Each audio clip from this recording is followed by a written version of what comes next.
Hey,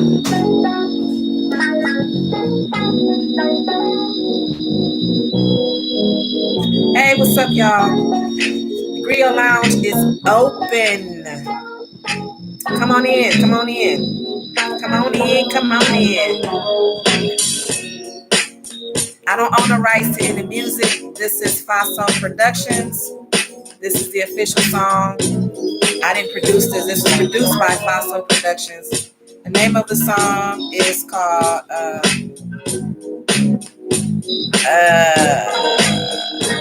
Neo Soul Instrumental. I don't know what the name of the song is. I'm sorry, I'm trying to look on this thing.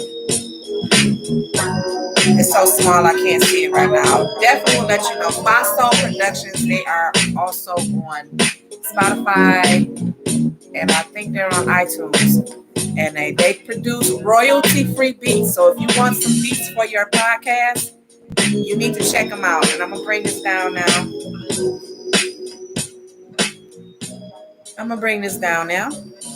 Come on in, y'all. Welcome, welcome. My barista is not here. She actually has another job. And so I don't know until I get somebody else to make my drinks. I'll be mixing my own. So today I'm just doing nothing special. I'm just doing my ice. I'm just doing some white rum. Captain Morgan's is my favorite. Captain Morgan's and Myers is my favorite rum. This is the white rum. I'm pretty sure they stole they. Well, let me shut up. So we're just gonna add a little bit of that. I'm just gonna add about a shot. Because if I start drinking too much, I'm gonna have to run to the bathroom because it goes straight through me. Anyway, y'all, I went live the other day and talked about we're gonna add a little ginger ale. And we're talking about Bill Cosby. And it's way deeper than what people think. In fact, I was impressed by a video that I saw. A real good video. In fact, it's on YouTube. It's called The Bill Cosby Hoax. So go check it out. It's a fans only page too. But it's also on YouTube called The Bill Cosby Hoax. They broke the whole thing down. I was only talking about how they let him go last year when they gave the code to when they said, and I'm going to put a little bit of fresh grapefruit juice. Fresh grapefruit juice. Yes, yes, yes. And I'm drinking today this is not my official mug, but this is a copper mug. This is not the real deal. This is one of them fake babies, but it's got a real copper outside. The inside is stainless steel, but my other copper cups are in order, and they'll be here. But this is a mule. They do serve liquor in these types of cups. They call them a mule, and they usually do like Russian drinks and German drinks. They usually serve them in here. This is just a little bit of white rum and grapefruit juice and some ginger ale. I didn't have my spoon to mix it or muddler.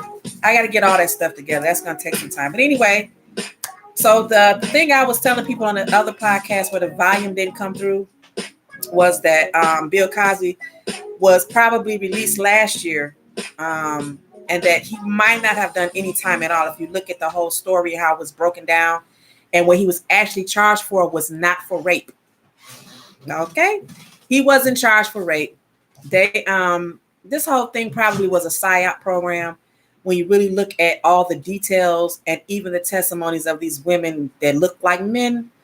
That's a whole nother story. These women that came forward to say that Bill Cosby molested them in the worst way. They ain't crying, ain't no tears coming out their eyes. And the Janet Dickerson lady, I think she a man too.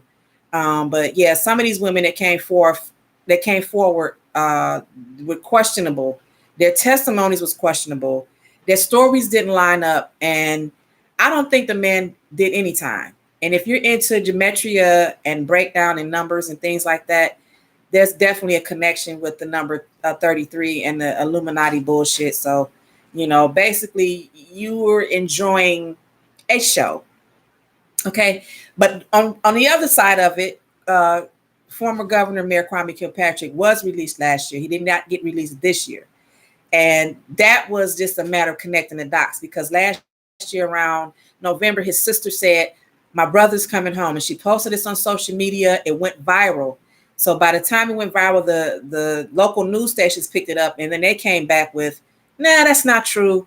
He ain't going nowhere. He's not going. Technically, he was released when she said he was released, because the other pictures were circling of him at the barbershop, not the old Kwame, the new Kwame. The reason why I knew it was the new Kwame was because the where he was at, and the way his beard and everything was, and the way he aged a little bit.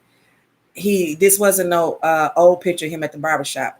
That picture was taken last year, and it was posted. There were other drops that was taken, and pictures that was taken of him walking out of his prison. That walking out of prison to meet his sons. All that shit was last year. All that shit was last year. He took pictures of him at his mom's house or wherever he was before Christmas, because the Christmas decorations was up when he took that picture. So I knew he was let out before then. But you just got to pay attention to the media. You got to pay attention to the shit that they post, and know that it's scripted. Everything's a script. And everything that we see don't happen at the time that we think they happen. A lot of this shit happens years before, like the whole George Floyd thing. I won't go into that because that's a really old bill that has been, we went through all of that. It's people, though, that still believe that George Floyd died last year. George Floyd died in 2015, but that's a whole nother story. It's a whole nother conspiracy. But anyway, just be careful what you watch on TV. So I was thinking today, I'm like, a lot of the things we see on TV is not really what we think we see. And they've been showing us shit. Like, think of cartoons like Scooby-Doo. What was Scooby-Doo's whole thing about? Scooby-Doo's whole thing wasn't just about uncovering the monsters. They were trying to show you that things is not what you think, and people aren't who you think they are. The same people that you think are giving you and providing for you, information and things like that, and giving you news and knowledge, they're not what you think they are. They're disguised. They're like a wolf in sheep's clothing. And now the mask and the veil is being lifted. So a lot of you are going to start seeing, some of your favorite people be exposed. A lot of your celebrities that you thought were women are men. A lot of the men you thought were men are women. It's the craziest thing. It's the absolute craziest thing. And all of this stuff that's been going on with the COVID and all this stuff, that we don't take time to ask questions, and we believe everything we see on TV. You got to understand it. It's a script. Okay. I'm a writer. I've written full-length stage plays and productions. I've written other pieces. I've written research papers. I've written it all, and honestly, I know a script when I see one. And it's hard to convince people, especially people of color, that they're not really watching what they think they're watching. Everything they show us has already really happened. We just don't know it. We just don't know it. So anyway, I was telling my story about my vaccination injury, which is more than just an injury. It's a permanent disability. But I don't want to really go back into that because I didn't really finish. I tried to get everything done in an hour, but there were some key points that I missed about some of the, my experiences and my situations and the things that, unfolded over the course of the past almost 20 years that I've been, dealing with the vaccination injury. But I was watching some footage of some people in government who were viewing and showing the government people, showing other government officials and medical aficionados and medical professionals, showing them these videos of people who suffered from vaccination injury. I watched about 10, 15 minutes of it, and then I had to cut it off because it was traumatizing. Because I'm like, everything you people are going through, I've been going through it. Except mine started when I was in my 20s. And what they had back then was something in vaccinations that they don't want to talk about. something called time release mechanism. It's a time release thing, meaning that the shit and the chemical in the body gets released over time. So over years you build up and it's steady tearing you down and eating your nerves up and shit like that. And then you got all these problems that I'm dealing with right now.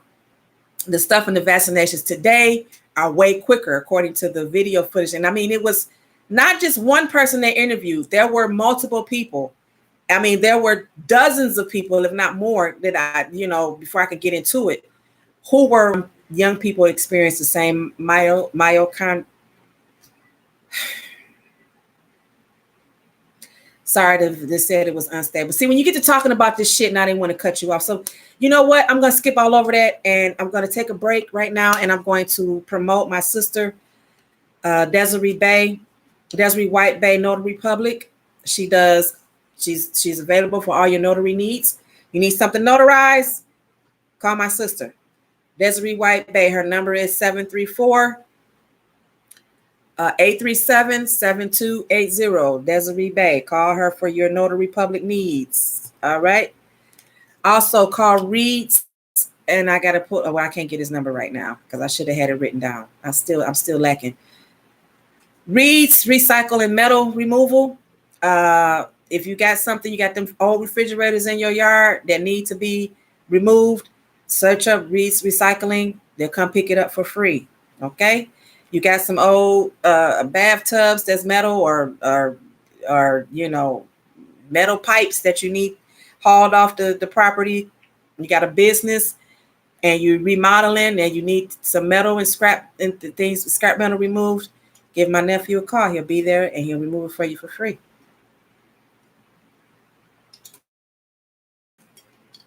All right. Once again, I'm drinking a little bit of white rum mixed with a little bit of fresh grapefruit juice, and a little bit of ginger ale.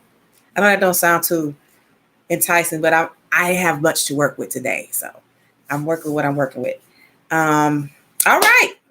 So I don't want to spend too much time talking about my vaccination injury because I think they're going to keep interrupting me. But go on YouTube and type in, try to look it up. If you can stomach it, because these aren't actors. These are real people with real problems and real injury from taking these vaccinations. This was a quick fix thing that,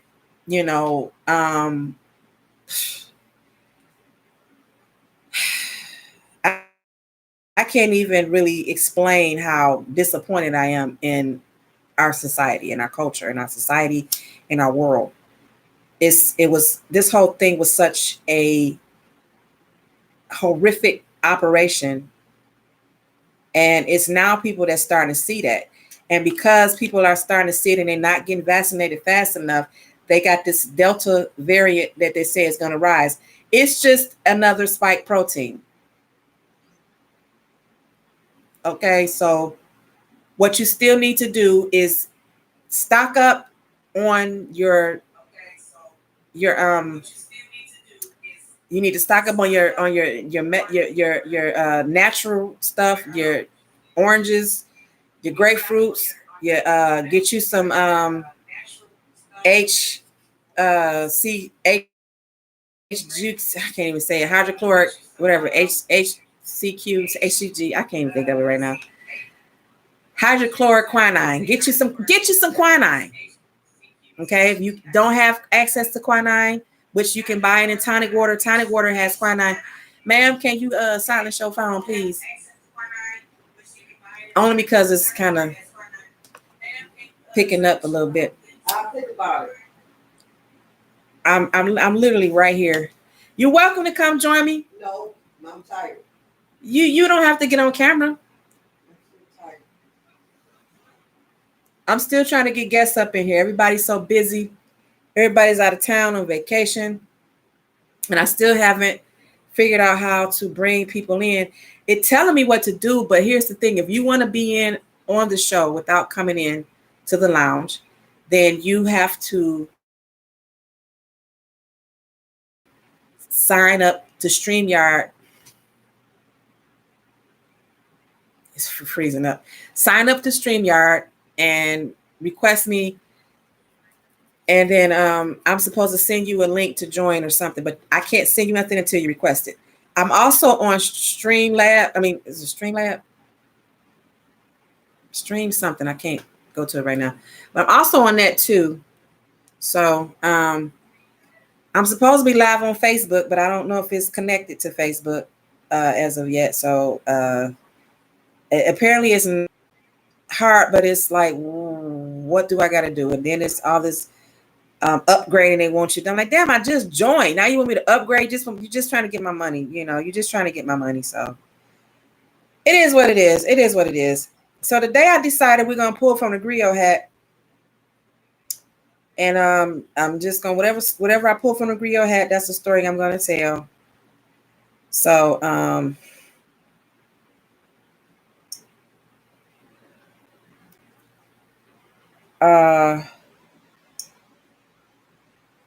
and then I'm gonna go from there. I'm gonna put my Grio hat on. And I don't want to just be the only one telling stories, yo. Y'all need to come on and join the podcast. I can't bring you on right now because you have to put a request in at StreamYard for me to do that. And that's the only way I could do that right now. Otherwise, you have to make your way over here,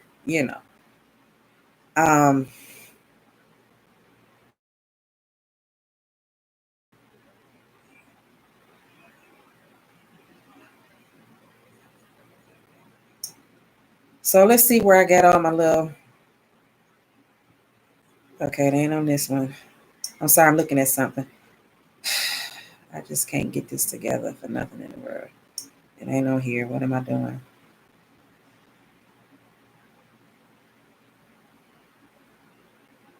Nope, it's not on here. Where did I store this stuff at? That's the crazy part.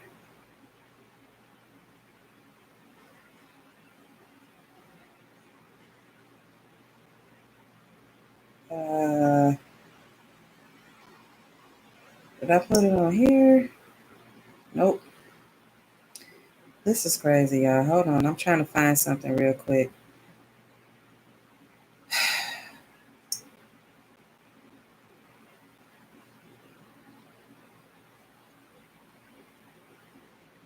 Y'all just don't know. This is so nerve-wracking.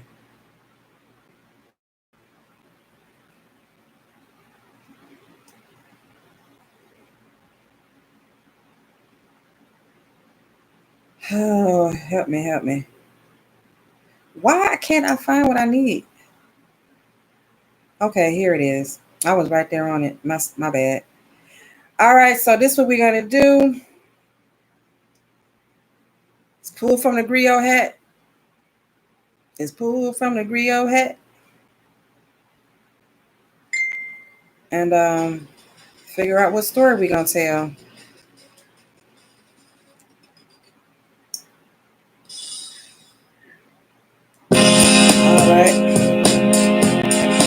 All right. What are we going to illuminate on today? Let's pick out and see what we're going to illuminate on today.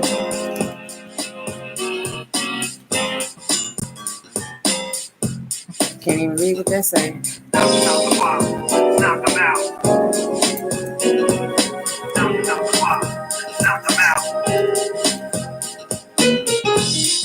We have school days. Now it's I'm still freezing up. We have school days. I don't own the rights to the music. You're listening to Unwrap. This is Jazzy Jeff, Hidden Beach Recordings. This is a version of Slick Rick Children's Story. So we're gonna do some.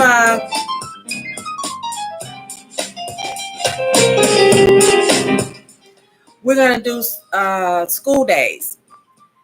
And that means we're just going to figure out some stories that we told in school. I mean, stories that happened to us from we being in school, whether it was high school, elementary school. I decided to tell a story that really kind of is it's almost hard to believe. It was very traumatizing, but it happened in school. And I want to take y'all all the way back, but I got to put my Grio hat on. And I got to dump all these suggestions out. So I can put my Grio hat on. When you come on the show, you got to put the Grio hat. You can bring your own. My connection is unstable. They're trying to reconnect. Okay, I got my Grio hat on. And we're going to go back to the third grade, 1970. I want to say 1979, 1978, 1979. Third grade, I had a teacher. Her name was I had three Miss Jacksons in my school career. I had one in middle school, elementary school, one in middle school, and one in high school. But this one is elementary school. And they all were Black, African American, indigenous, whatever you want to call it. But this one was very, very mean. All the Miss Jacksons that I had, this Miss Jackson, this is just freezing up right now. All of the Miss Jacksons that I had as teachers, the one in the third grade was the meanest one. She was so evil. Mean on the word. She was wicked. I just keep freezing the fuck out. What's wrong with this thing? This connection is bad, so it's probably going to be shitty the whole show the way it's looking. Okay, so anyway, third grade, we had back in the day, I'm 50 years old, so we went to school during a time where corporal punishment, oh my God, it just keep on freezing up. I'm so sorry. Where corporal punishment was still they was still legal to hit kids. It was still legal to beat kids' asses in school. So we had teachers that used to beat our asses. We got in trouble. When you got in trouble, the whole term prison pipeline didn't connect until you get older. You think, damn, they had us treated us like we were prisoners, worse than prisoners. Because you look at prisoners today and they got cell phones. They're not as strict as we was in school. It was crazy. We had to literally walk down the hallway in a single file line. You could not talk in the hallway. There was no talking. You couldn't say if your sibling was passing you by in the hallway in a line, you couldn't wish over there and say, hey, sis, you couldn't do none of that. You couldn't talk. If you did, you got in trouble. And you got in trouble. And most of the time it came with a consequence. Sometimes you got paddled for literally talking. You got paddled for literally talking. They didn't want you saying shit unless it was asking a teacher a question or a teacher asked you a question. They didn't want you talking, no conversations. And my third grade teacher was real crazy about stuff like that. So mind you, we can't talk nowhere. You can't talk in the hallway. You can't talk in class. The only opportunity you had to talk was the only opportunity that you had to talk was on the playground. And even that was like a prison because our playgrounds wasn't grassy and all nice with the swing sets and shit like that you get in the suburban schools. Our playgrounds were pretty much like concrete, like gravel. Like we were getting our knees scraped up and shit because our playgrounds were like gravel. They were gravel field. And then on top of that, you had to stay in your own section. You could not walk off your section. If you did, you got in trouble, which involved some kind of paddling or shit. And white folks was good with paddling us too. And I just want to let y'all know, it wasn't just black teachers that were whooping our ass. White teachers too. They didn't like us. They didn't like us at all. But this third grade teacher, Miss Jackson, used to whoop people for anything. I was a good student. Okay. I wasn't bad. My mama didn't get a whole lot of phone calls about my behavior or anything like that. I was pretty much quiet until I got about to middle school, and then I kind of broke out my shell. But she paddled me for the dumbest shit. Like she paddled me one time because we were going to the library to watch a movie. And she was standing up looking over everybody with her little pad taking notes and shit. Girl in front of me, her barrette slid off her hair and it fell down. So I picked it up and I said, "Here go your barrette." She said, "Can you put it back on for me?" And I'm not talking. I didn't even really tell her, "Here go your barrette." I just tapped her and said, your barrette, it fell. And she turned around and she said, "Can you put it back on for me?" And I'm like, "Okay, I gotta braid this girl hair now because her barrette." So anyway, I picked up her barrette, I braided her braid back, and I wrapped the barrette back around it. We got back to the room, and the teacher goes to call the names of all the people she saw that was being bad at watching the movie. I watched the fucking movie. I just helped the girl put her barrette back on because she asked me. So We get back and she get to calling names. She called my name and I'm like, whoa. I'm like, I didn't do nothing. I didn't do anything. And she looking at me. She said, well, you decided you wanted to play beauty shop when you supposed to been watching the movie. I'm like, her beret came off. Are you kidding me? I put a fucking beret back on. I wish I could have said that, but I didn't. And so I got paddled for that bullshit. She paddled me again for some other dumb shit. And she used to have our classes split up in 4 groups of 4. And so the way she had it set up, if one person in your group got in trouble, everybody got in trouble. Some bullshit. We used to get paddled for bullshit. So we were sitting down, end of the class. She said, okay, we're finished for the day. You can put your head down or you can take out some paperwork and have some free drawing or free time, you know, but you can't talk. Long as you was quiet, she didn't mind you taking out paper, drawing it or playing your little tic-tac-toe games, but you couldn't talk. So I'm sitting at the desk and our section is right in front of her desk. So I know better than to talk in front of her. I'm sitting at the desk. I got my head down. Actually, I was laying down and I decided, you know, the 2 kids in front of me decided to have some conversation. They wasn't loud. They was barely whispering. And they playing with each other, poking each other with their pencils and whatnot. She ain't said shit. So then I raised my head up and I start, you know, watching them like they're going to get in trouble. I'm like, they so stupid. They finna get in trouble. I'm not saying shit though. I'm not saying nothing. Then she calls our table up, our whole group up. And I'm like, what the fuck, man? I wasn't even doing anything. She said, well, you were listening to the conversation, which made you part of the conversation. And she still paddled me. We got paddled for bullshit, y'all. You couldn't talk. You couldn't roll. You couldn't do nothing. You got paddled for that bullshit. But this was the traumatizing part. That wasn't the shit that traumatized me. I just knew that I couldn't stand her ass. And so I made sure that I didn't fuck up in front of her because I didn't want this bitch paddling me for no reason. And the white teachers would do the same shit, paddle the black kids for little to nothing. You couldn't even sneeze in front of these white teachers because they thought you were being rude and disrespectful and disruptive. So my thing keep going out. So what traumatized me was one day we were coming back, walking in a straight line from the lunchroom. One of the kids, I can't remember his name. He was either Waltz or Antonio. I can't remember his name. 3rd grade. That was a long time ago. I'm 50 years old. So anyway, we walking from the cafeteria back up to our classroom. And he decides to jump out of line and go cut in front of somebody else real quick. Simple move. Nothing. Nobody got hurt. Nobody got hurt. Nobody tripped. Nobody fell. But it was funny. So he's laughing and giggling and whatnot. We get in the classroom. The teacher calls him out. And we literally just saw him take cuts. And he just took cuts. That's all he did.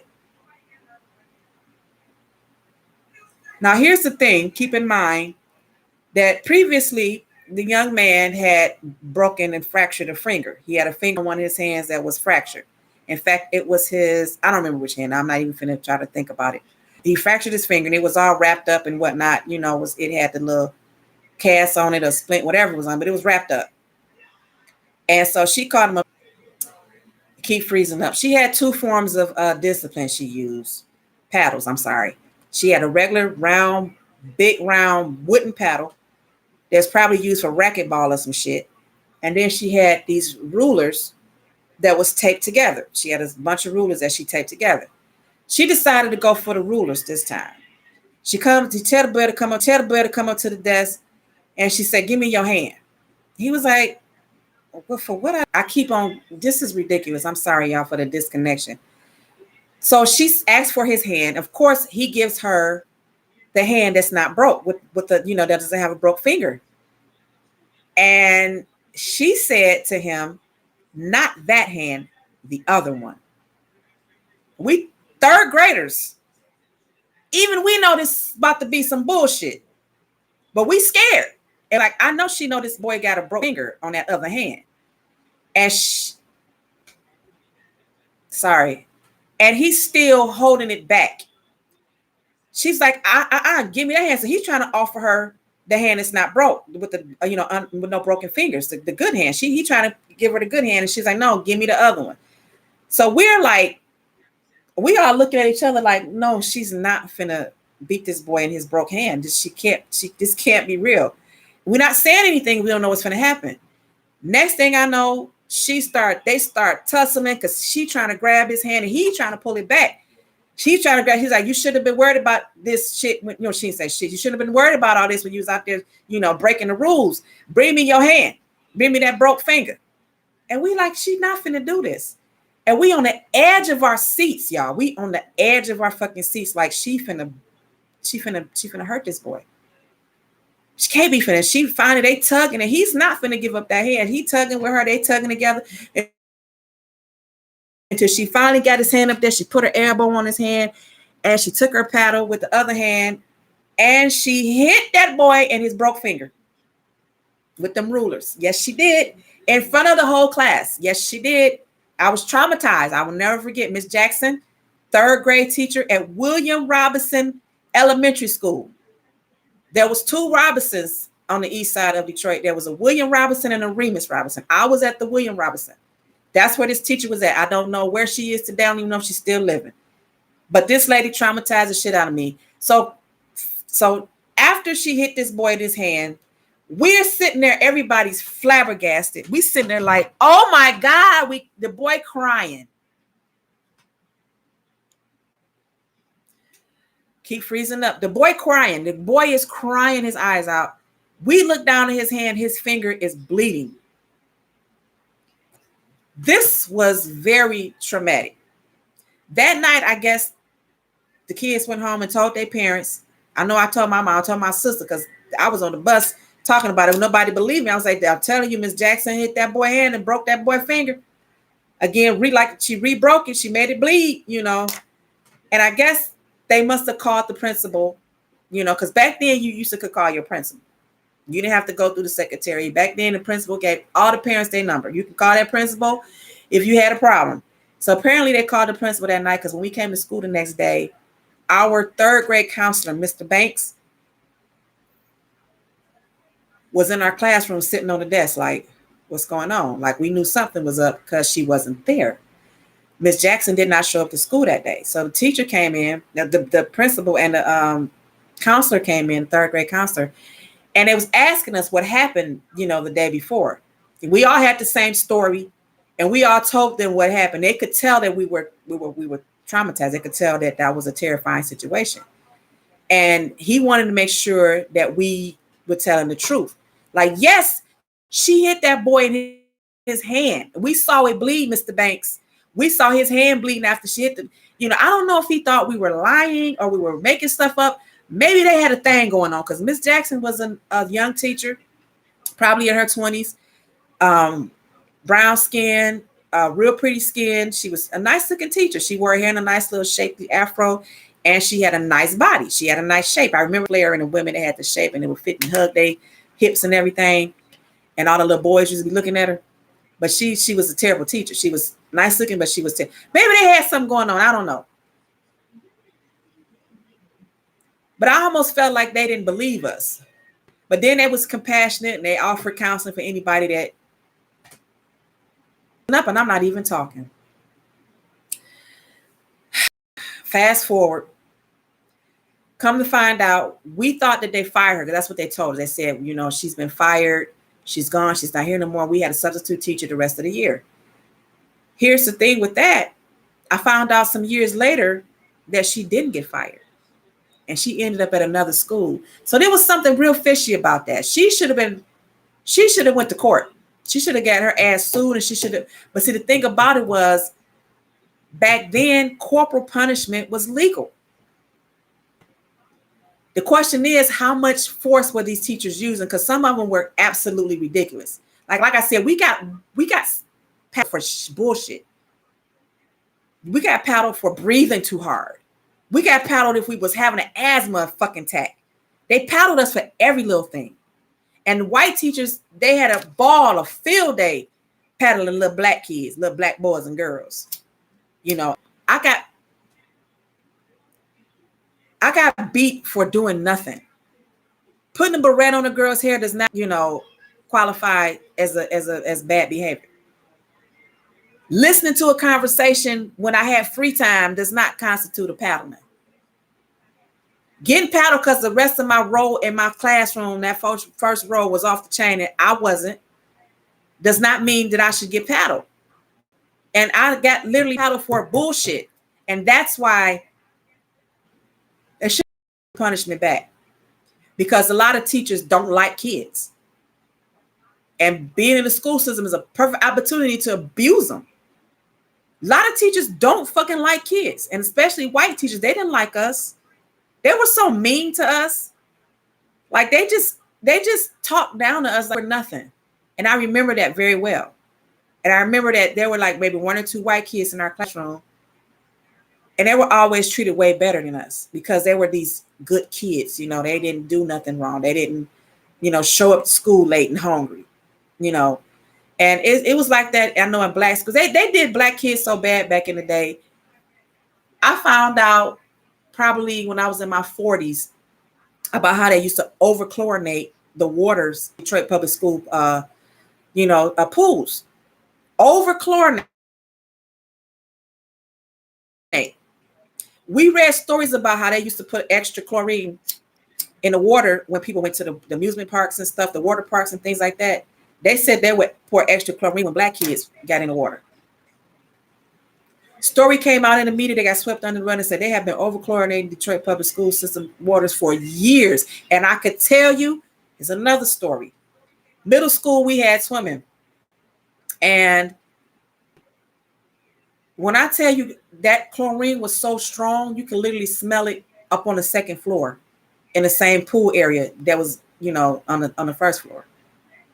That's how strong the chlorine was. The chlorine, when you open them locker room doors, that chlorine started burning your eyes before you even got to the damn pool room. Everybody walked out that room with walked out the pool with red fucking eyes. Eyes bloodshot red. They was putting, and that's what messed my skin up because that's why I didn't want to go swimming after I left middle school. When I got to high school, I dropped swimming because that chlorine used to tear my skin up and my hair. Because they was putting too much in it, it just keep on messing up. I don't know why I keep messing up. I would have enjoyed. All right, y'all. You know what? It's been good. I can't keep the dream keep on fucking in.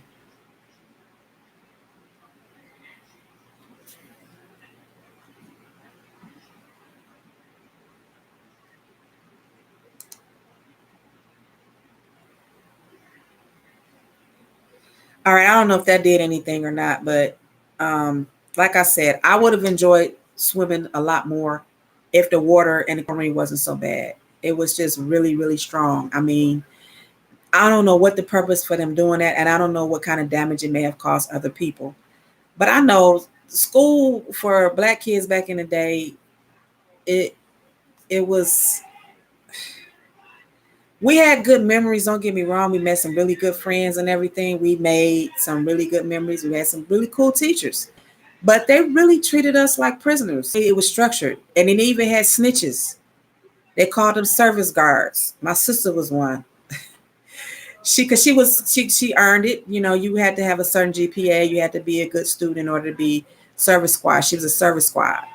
And their job was to make sure you followed the rules. Meaning that you couldn't be in the hallway talking. If you was in the hallway talking, you got your name taken. You couldn't skip steps. If you skipped a step, you got rolled up. You run, you had to get rolled up. You skip, you had to get rolled up. You jump, you got rolled up. You couldn't do shit. They treated us like prisoners. Seriously. We had to walk down the hall in one straight line like this. Every day. When you look at those videos and stuff from white schools, and you see how that shit wasn't like that. Those kids were all in the hallways, like kids. They didn't walk through straight lines, not that I see. And they playgrounds had grass and swing sets that wasn't hard metal steel. They gave us the most dangerous shit in the community, in the hood. We had metal fucking swing sets. metal ass chains.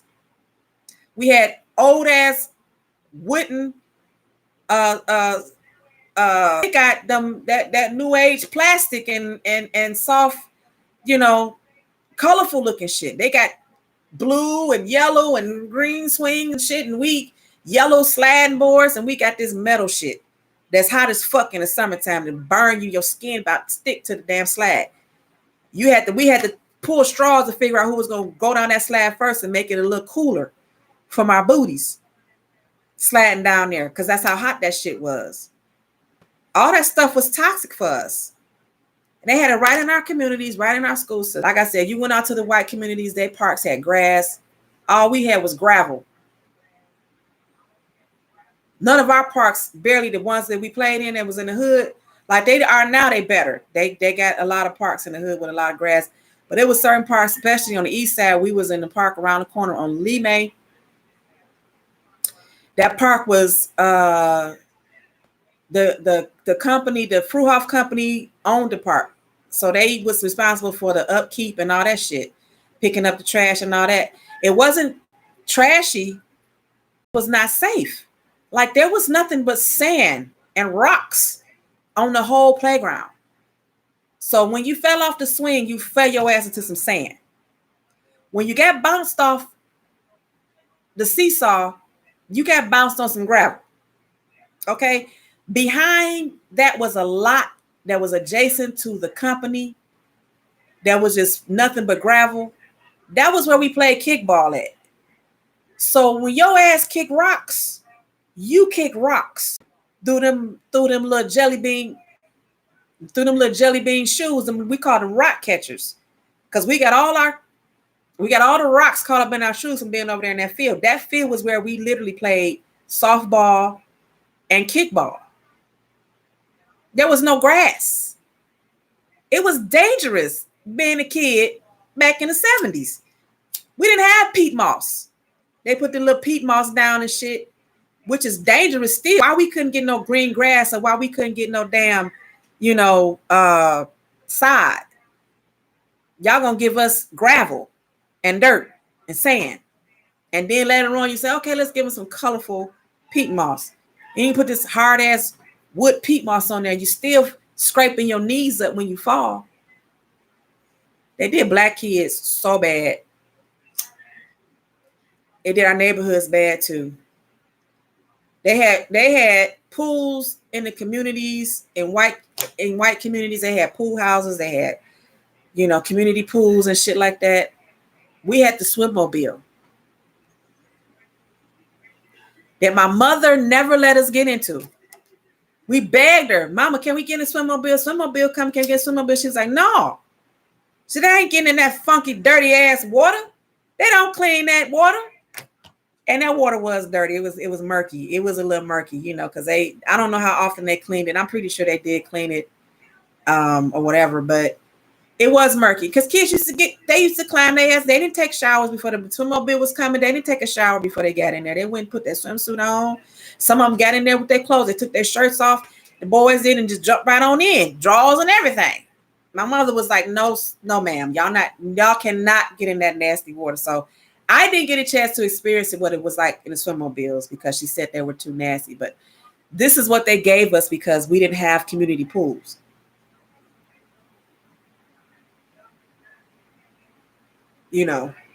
Our communities was fucked up. We had everything was hazardous to our health, and while they made sure we had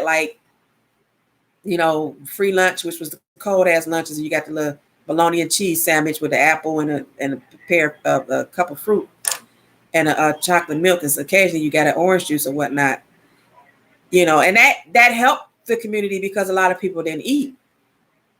But when you go to the white communities, they got pizza, chocolate milk, and white milk, and strawberry milk. They got lemonade stands and all that kind of shit for their summer programs. We got the cold shit. They got pizza and hot dogs. Wasting my time. So this is Desiree White Bay, and this is Bay Love Notary Services for Office and Notary. Give her a call at 734-837-7280. If you need authorized, she got you. We're gonna get up out of here because I can't keep doing this. Just keep freezing up way too much, and I'm so irritated because I'm still learning this StreamYard shit, and I'm gonna go back to my other one because I don't know. I'm scared that one didn't pick up the audio, so I don't own the rights. Faso Productions official song for the Grio Lounge. Anyway, thank you for coming by. We was drinking today some white rum with a little bit of grapefruit, fresh squeezed grapefruit juice, and a little bit of ginger ale. We were smoking on some shake.